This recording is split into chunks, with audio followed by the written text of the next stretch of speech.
So welcome to tonight's show. You're with Tom, Brian and Steve, and this is NRL from the Sidelines. And as we do every time this week, we're going to talk about the current round of NRL that's just been played, which is round 4. Gentlemen, how are we tonight? Yep, good. Brian, you're glowing at the moment. I am. Your shirt is actually glowing. I'm heavenly. Heavenly. Heavenly. Okay. Hey, Easter weekend, why shouldn't you be? That's right. There you go. I'm glowing. I'm basking in my teams. Oh, hang on. Yeah, well, they're going to heaven, so maybe that's part of it. Oh, they're shot ducks. They are. Yes. What's Yes. going on? Oh. We'll get to it. We'll get to it. I mean, no. Look, before we start talking about the games, Yep. there were a lot of blowout scores. And what was the stat that came out today? Average winning margin of 26 points. Yep. 26 point something or other points is the most in the last 20 years. The haves and the have-nots. There's some clubs that have few injuries. There are some clubs that have good depth. There are some clubs that have a good management of the salary cap, and there are some clubs like mine that have none of that. Look, it's just what's going on. All of those things. I don't know. I was reading an article today that was saying go back 10 years and Des and Craig Bellamy were on the same level. You have your stars and you have the people that perform around them, and that's how you put a team together, which is great. Except for when your two best players are your fullback and your hooker, and one of them's injured and one of them's facing some lengthy jail time, and your other big names, as in Cherry Evans, is not firing at all. You've got a team that's not performing. I think he's firing too hard. So, Which brings us to the first game of the weekend, which is Thursday night, where the Penrith Panthers beat the Manly Sea Eagles 46 points to 6. Only 40. You said it'd be 50, Steve. Sally actually picked 40. If you remember, you asked her to put the margin, and she did, and she said 40. I actually picked 36 to 6. So I was a little bit out. Generous. Do you have anything good you want to say about Manly? Let's focus on the positives right now. Focus on the positives. Cade Cuss he gloats when he's winning. Seriously, Sorry, it's sickening. I'm just sickening. asking the question. I'll tell you. Our bench looks good. Cade Cuss looks good when he comes on. Sean Kepi looks good, and Josh Aloi looks good. Those three should all be in the starting side because they are playing far better than the blokes that are there. That's a positive. You weren't saying that about Josh Aloi a couple of weeks ago, but he came on and made a difference in that team. Even though they got blown away, he made a difference to your structure. Well, it was Kepi's offload to Cuss that got us our only try. Yeah, and he's really developing too. And I don't understand how you can have a starting hooker runs runs once for 4 metres in 2 games. This is Lachlan Croker. And maintains their position. Yeah. I'm sorry, I don't understand that. So the positives are, Steve, we've got the bench is going okay, and the other positive is Tom is nearly back. It's this week, next week. So are you saying that Tom is going to be the great saviour? I'm saying that there is so much pressure on Tom's shoulders that, my goodness. Will the hamstring hold up to it? I think he'll come back fit, Yeah, you hope so. What about Penrith? Are we impressed? Oh, they're just... Yeah. They didn't get out of second gear. No, they didn't need to. No. I thought they did, and I thought that's why they won so well.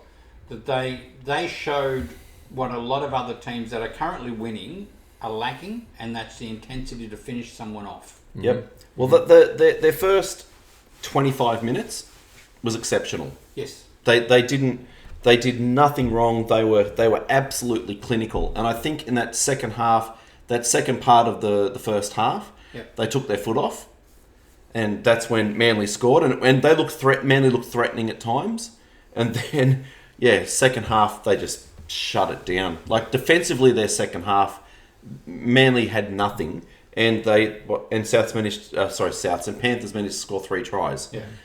They did it with ease, and they did it clinically, and the thing is, I think there's room for improvement in the Panthers. I don't think they're as slick as they were last year, and I think they're going to get better. Sadly. Okay, so let's move on to the Good Friday games, where the first one up was the Bulldogs against the Rabbitohs, with the Rabbitohs winning 38-0. And the reason I say that about the Panthers, that having that killer instinct, I don't think South's got out of second gear either, but I don't think they showed a killer instinct. And I don't know if this is a ploy. We'll come to that in a minute. I don't know if that is a ploy by Bennett to just keep them plugging away to the end of the year. But honestly, I think if a team is that good, they should be putting the teams to the sword. 38-0 is pretty much to the sword, but I think they should have. They didn't look like they were going. Like there were times then it's like Latrell must have touched the ball twice, made 2 errors. I thought he had a fairly average game, really. Oh, he was shocking, and then all of a sudden he just goes, "Oh no, I think I'll score now. Give me the ball," and scores. But Latrell can do that, and that's why you have Latrell on the team. He's not going to be a Teddy or a Trebojevic or any of those. That's not his way at football. No, at fullback. So yeah, I agree with you. I don't think South's got out of second gear, and what do you say about the Bulldogs then? Your first 20 minutes, first 30 minutes, they weren't too bad. They weren't good either. They complete well, but they still well. have no attack. Yeah. All right, so come on, Tom, give it to me. Give me this rubbish about Cody Walker. Well, I texted you after Cody Walker put his elbow in somebody's face. Well, it was the back of his head, but that's another. No, well, it doesn't matter. He got him in the head, and it was an intentional hit. Right? And you're at the game while he was on the ground. Yeah, you were at the game after the tackle. Excuse me. You were at the game. And you said that couldn't possibly have happened. Oh, you're just seeing things. And I said, well, the commentators are saying he's going to be in trouble. And I thought the same thing. So, apology accepted, Stephen. There wasn't an apology, so I don't know what you're worried about. Because you should be apologising. Apologise now to Tom. No, apologise. No, I shouldn't. Because I wasn't wrong. He did nothing wrong. Are you for real? Take your medicine. Seriously, take your medication. Are you for real? Honestly. Okay. In all seriousness, it wasn't mentioned by the commentators on the radio while I was at the game, and no one saw it at the game. There wasn't any. Well, in commentary, it was nobody said anything. Yeah. But anyway, he was a little bit angry. I'll accept that. And I think there was another instance later on where he put his foot on somebody's hand. I think that was an accident. Ankle. That was dangerous. Shot on his ankle. Then he pushed Kyle Flanagan over it to slow the play down. Yes. Hang on. He was annoyed. Yeah. So because he's got a chip on his shoulder the size of a house. Absolutely. See, this is why I don't want to argue with these guys, because they really have no idea what they're talking about, because they won't listen to fact. They'll only listen to what they think happens in their head, which is really scary, because what happens in their head is not reality. The sad thing is, I actually think that I'll get off my soapbox now. Thank you very much. That by the third incident, so after he'd elbowed him, and after he'd trod on the ankle. Yep. And then he pushes Kyle Flanagan. I actually think he should have been binned. Come on. Yeah. Listen, hang on. Can we have a look at what... Can you go back 10 seconds? Go back 10 seconds to what Kyle Flanagan did to him. Elbowed in the head before he was trying to get up. He was trying to get up. He's saying, let go of me. Cody was lying on his arms out. Yeah, that's right. Holding him down. He was on his back. What are you talking about? I just don't understand. That's like the other day when Cody Walker's back into this guy and saying, oh, penalty, and he gets a 7-6 and they score. I put up with That's this. why, I really don't. Steve, listen, if 2GB want to give me a call, I'm happy to join. Steve, this is why South didn't get out of second gear, because Cody Walker didn't let them. And the other one that I'm annoyed with is it's the good old Latrell Mitchell. Every time he monsters in a tackle, instead of getting up, and he did it at the Roosters too, and I don't understand. He did. Latrell, I'm putting a plea out to you. Why do you do it? Don't stop, Latrell. It's you are an absolute monster. He absolute destroyed. Was it Brian Tahoe or Crichton? One of those two. Yeah. Absolutely destroyed him in the tackle. And then picks him up and throws him on the ground again. It's like you've already won. You are already. It's just a brain snap. You've hit beast mode. Stop it. Yeah. Right. Amy Park on the Friday night as well, where Melbourne Storm beat the Brisbane Broncos 40-6. It's called deflecting. It's not deflecting. It's moving on from your make-believe fairy tale stuff. Yep. 40-6. Yeah, it's another blowout score we expected. We expected exactly that. Yeah. And both of those tries scored in the first game and the third game were both opportunistic tries, and that just showed how little both of those teams had. Broncos scored off an intercept, and you'd have to say it was a reasonable try he scored, but really it was against the run of things. Mainly on the attack, middle of the field. Mind you, they scored first, and I was getting excited. I thought maybe they're actually going to turn up. And you know what? I don't know why Addo-Carr dived so early for Xavier Coates. Yeah. I don't know why either. Maybe he was just second guessing himself and thinking, maybe I can't catch this guy and it'll look better if I try to ankle tap him. Jeez, no, he was making meters on him. He was catching. So I don't know. And you know what the sad thing is that, well, not the sad thing. The positive thing for the Broncos in this match is that they held on. It was only that 10 minutes of Ryan Papenhuyzen. Otherwise, it would have been 6-0 going at half time. Yeah. There's no better player for support play. I mean, Teddy's pretty good. But there's no better player for support play at the moment than Ryan Papenhuyzen. I wanted him to score another 4 in the second half. I really did. I got to say, I felt for him. I wanted him to score more in the second half. Seriously? Yes, I did. You know, I've had a grudge against the Storm for a long time. Yeah, I know. It's like yeah. I know. But can I just say to Sally and all of her Storm friends out there, I'm enjoying this Storm side. Why? Because of no Cameron Smith? I don't want to put it down to Cameron Smith. But you're going to. No, well, I wasn't a fan of Billy Slater's either. But there's something about this side that makes... You just don't like champions. Billy Slater, Cameron Smith, Cody Walker. You just don't like this. This Storm side actually makes you want to watch football. They're dynamic. They go from side to side. They play at pace. They get out of the rut quickly. They're a good side to watch. They could be dangerous come the end of the year. Oh, I think they're going to be very dangerous come the end of the year. All right, let's go to Netstrata Jubilee Stadium where the Sharks beat North Queensland 48-10. And I tell you what, they were lucky. The Cowboys were lucky they weren't playing a Roosters, a Souths, a Penrith, a Melbourne, because this would have been a lot more. So, questions for you, Steve. Can you ask him questions? No. I'm not talking to you. Steve, yes, you are. Okay. I'm the sensible one. Steve, were the Sharks that good? No, that's my point. But they did score nearly 50 points. I know, that's my point. They were lucky they weren't playing someone more. And Chad Townsend would wish he'd had his kicking boot on like that 2 weeks ago because he kicked 8 from 8. Yeah. I mean, look, let's not take anything away from the Sharks. They were good. All right. They were very good. I'm just curious because I didn't think that the Sharks played bad. The Cowboys, they just took their opportunities. Yeah. You know, and the Cowboys offered up a lot. Yeah. So, what do you say about that though? 48-10. Wow.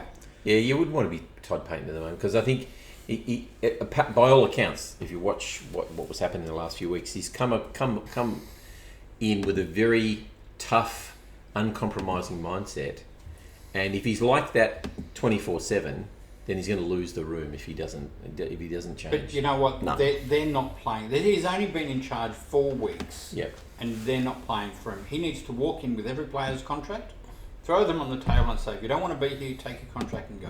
Yeah. He's probably got 30 kids who'd prefer to play with a bit of heart. The only player that is putting in anything is Maguire. Yeah. And they're getting rid of him. And they want to get rid of him because he's rocking the boat. Yeah. I mean, honestly, I'll take him right now. He's an eye gouger and he's a niggler and all this sort of stuff. But he gives you 100%. He should be the first one picked, and it should be done in front of all of them. Yes. The first player I'm picking is him. Correct. Yes. Every single week. Yeah. Trying to manufacture what he's got. Yeah. Exactly right. Yeah. All right. I feel sorry for the Cows because they should be doing a lot better. But hey, I thought the Sharks did extremely well. Canberra Raiders on Saturday afternoon beat Gold Coast Titans 20-4. I thought the Titans were going to show up more than this, but this game got away from them towards the end, and that was the problem. I mean, let's face it, Canberra Raiders scored a try on 2 minutes to go.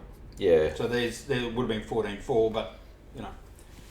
Still, they had all the possession. They had the run of play. Yeah. It's hard. Look, we're all waiting for the Titans to step up because they finished last season so positively. Yep. They bought well. They still haven't performed against the top teams. You wonder they're not. You hope they're not believing their own hype. No, I think the problem is they're actually relying on Tino and Fafita to drive the team, and that's not going to work for them. Yeah. You know, they had 53% of possession. Yep. And they could do nothing with it. Oh, absolutely. Now, I mean, they dropped a lot of it because they did 68% well, completion, but when you got 53%, you should be doing a lot better than what you're doing. Yeah, whether they didn't look like they were in it, so that's the hard thing. I mean, they are missing Ash Taylor, and I wonder whether that would have made a difference, but Here's the other interesting stat too. They missed 26 tackles. The Raiders missed 39 tackles. Wow. And they still won by a lot more. I know you don't rate missed tackles, but that's an interesting stat that you have less ball, you make more missed tackles, but you still win convincingly. Yeah, comfortably. What does that say? So Raiders, well, and it says the Raiders are still a force, doesn't it? Absolutely, the Raiders are a force. Are they as good as they were the last year though? No. Not so sure. Yeah. They do seem to be gone off the boil a little bit. Yeah. Yeah, but I'd like to be off the boil and still winning.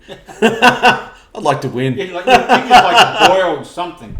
All right, let's go on to Sunday afternoon. St George Illawarra 22 beat Newcastle Knights 13. 13-6 until all the injuries started to hit with Newcastle. So I think this flatters the Dragons a bit. I mean, there was a possible forward pass. It was a very line ball to Tarek Sims.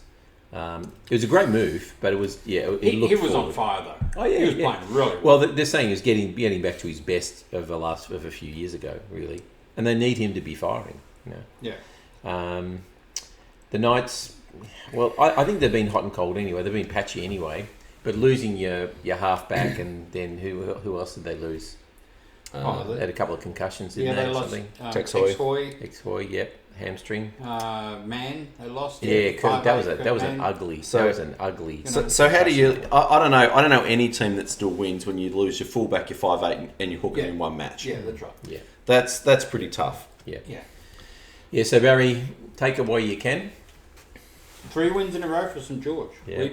None of us thought they'd be. They've been scrappy wins, but I think when Ben Hunt was there, you could legitimately say they were playing decent football. I think they were lucky this week. I thought Corey Norman was really good. Yep. Like he stepped up and ran the team around. Yeah. He's been surprising. And he has that capability that, like, you got to look at it. 3 or 4 years ago when the Dragons signed him, like, he was very, very close to being State of Origin team. Yep. Like, he can play exceptional football when he wants to. So clearly, Anthony Griffin, a combination with him, McCulloch, who's giving. I mean, because McCulloch's very one-dimensional, but it appears from what I've heard is that Anthony Griffin bought him for a specific reason. Yep. Get the ball out fast, just deliver the ball, and I think there was in the paper today. It said that for Anthony Griffin, one of the most important things is speed at the ruck. That speed at the play the ball. Yep. If you can get the ball out fast and have your blokes anticipating the ball coming out fast and running onto the, then you improve your play. So maybe it was how they beat Manly. Yeah. That was exactly what they did. Yeah. Their forwards just rolled on. They had quick play the balls and kept going. Yep. Exactly the same. Yep. So Newcastle are going to struggle to put a team together this week. It'll be 10 or 11 weeks for Pearce. So no, Kalen Ponga will come back into 5'8". Yes, he will. Or halfback. 5'8". Blake Green will play halfback. Blake Green was disappointing the other night. First game back after a long time out. He had an opportunity to take control of that team. And but he has had a long way off. Long time out. Who's going to play fullback? What's Tex Hoy's injury? It's a hammy. All right, we'll find out. It might be Shibasaki or one of those. We'll check the teams.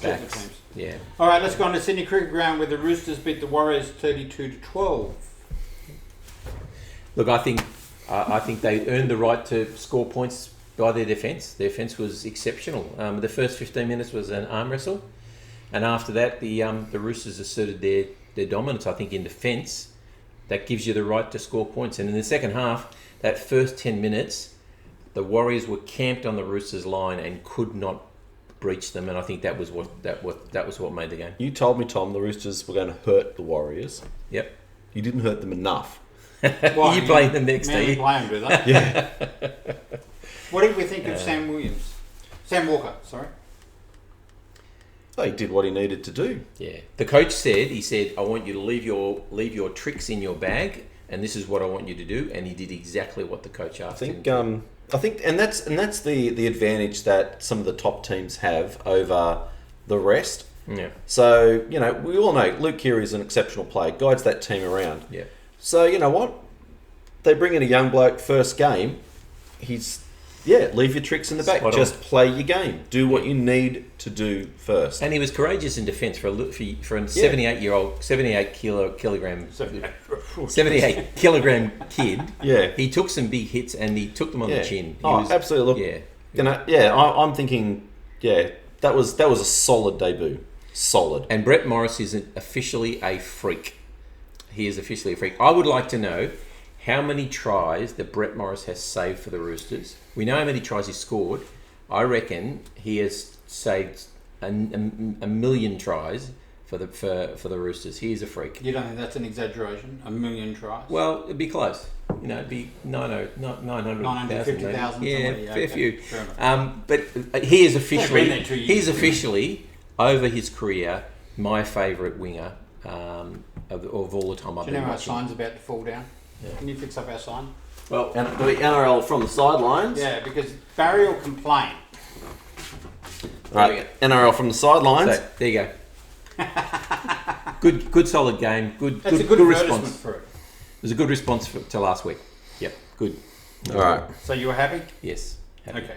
Let's go on to the last game of the round, which was on Monday afternoon. 36-22, Parramatta Eels over the West Tigers. And honestly, until the last few minutes, the Tigers were coming to get them. They're just 24-22. They're showing glimpses, aren't they, the They Tigers? are. They're just showing glimpses, but they just can't sustain it. Yeah, but You know? Parramatta are also that team that just can't. They couldn't put them away. They kept letting them back into the game. Yeah, they kept dropping a lot of ball. They were doing a few silly things. I don't know why, but it seemed to be a trend. In the first set, the Tigers, Parramatta knocked the ball on from the kickoff. Yep. The first set, they were hammering Parramatta's line, and they ran on the fifth tackle. Yep. So hand the ball over. They were metres from the try line. I don't know why there wasn't a kick. And the Tigers tended to do that a few times throughout the game. When they're close enough to try, they should have put a kick up, got another set, or anything like that. But they just ran and stopped. So There were forwards getting caught with the ball a few times in that game on the fifth tackle. So they've got to sort out their last tackle options. But Parramatta did enough to win the game, and they're a good team when they're on. They just need to be a whole lot more consistent, I think, and their forward pack's really killing it. Oh, their forward pack is quite good. Oh yeah. I tell you what, one of the biggest surprises is Isaiah Papali'i.